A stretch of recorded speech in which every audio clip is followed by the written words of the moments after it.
Hey everyone! Today we're diving into the story of a mysterious man who's quietly taking the little town by storm, walking like he's citing magic in his shoes. This town resembles a quiet library, with pure-hearted people as friendly as squirrels. Uncle Dan even considered finding a cozy job here for retirement, but sunny places always have some shade. One day, Uncle Dan was strolling when he saw bikers collecting protection fees, with the boss threatening the fish shop owner nicely. How can anyone feel safe? Uncle Dan could hear the muffled cries from inside, feeling a bit uneasy with so many witnesses around. So he stayed calm, and as bikers left, Uncle Dan became a little detective, noting the cockiness. Though bruised, they nodded politely at Uncle Dan, whom only glanced at them, mentally noting the list.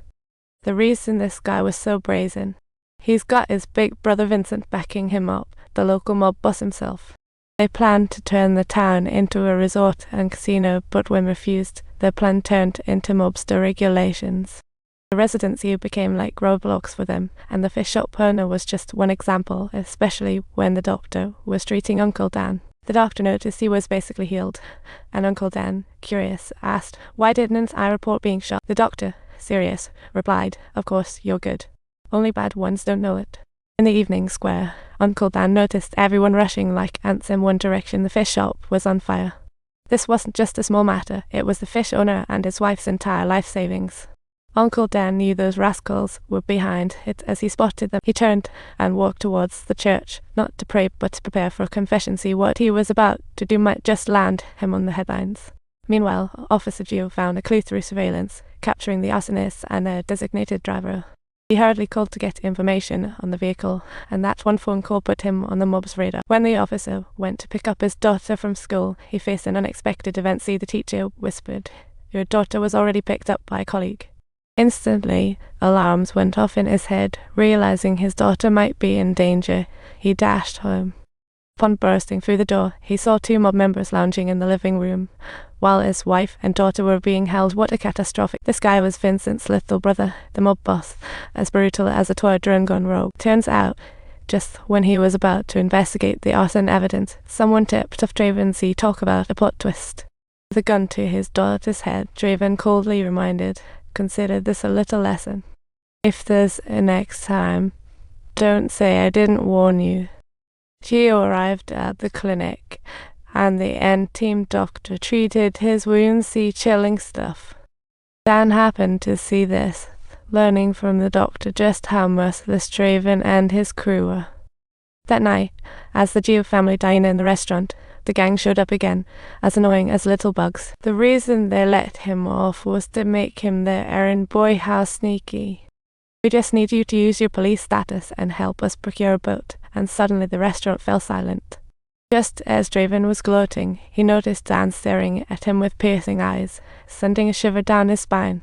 He thought, "No one dares to touch me here but me," but he overthought it. He tried to take Dan down, but in an instant, it was the biggest blunder of his life. Dan pinned him, and just a little more pressure would make him release, wondering if he had picked the wrong place to mess around. Following Dan's request, Draven had his henchmen leave the restaurant. Just like that, his pride crumbled into dust, and he had to escape the restaurant without a fight. But guess what? He learned nothing, immediately gathering his minions to take Dan down like a toy wound too tight. Suddenly, Draven's car sped in, leaving him dumbfounded. See, talk about being caught off guard. In the next moment, Dan brandished a wine bottle and smashed Draven down. What an epic showdown. Draven tried to fight back, but Dan smiled and raised his hands. See, such friendship was downright terrifying. The power levels were no match. The knife in Draven's hand became his own worst enemy. It was laughable, as he took everyone down in just 2 seconds, while Dan calmly watched him fade away. After that, Dan turned and disappeared into the darkness, leaving him in a daze. The next day, a wave of officers arrived on the scene, and as they looked at the motionless figures, they couldn't help but feel a sense of glee. They knew these guys were no good, ruthless bullies at best, but the story was far from over. The wicked Vincent's little brother was among them, and he wasn't about to let things slide. "This isn't good." The chief rushed to Vincent's house upon learning the news. The atmosphere reeked of gunpowder. Vincent held a funeral for his brother. The chief advised him not to act impulsively. Vincent wasn't having it, thinking Who cares about Interpol's notice? As the local mobster, he was used to being the predator. With his little brother gone, how could he just sit back and take it? The chief's advice only added fuel to the fire, causing Vincent's anger to climb higher and higher, becoming increasingly uncontrollable. The chief hadn't even figured out the killer's identity when he started advising Vincent to be a good person, leading to Vincent stabbing him right there, warning him to get his facts straight. Get the info on the killer pronto, or next it'll be your head. Meanwhile, Uncle Dan was hatching his own plan, reaching out to a CIA agent. He sent the coordinates of the Mafia's hideout through a secured line before hanging up in a hurry. Minutes later, the agent pinpointed the hideout and sent a team right away.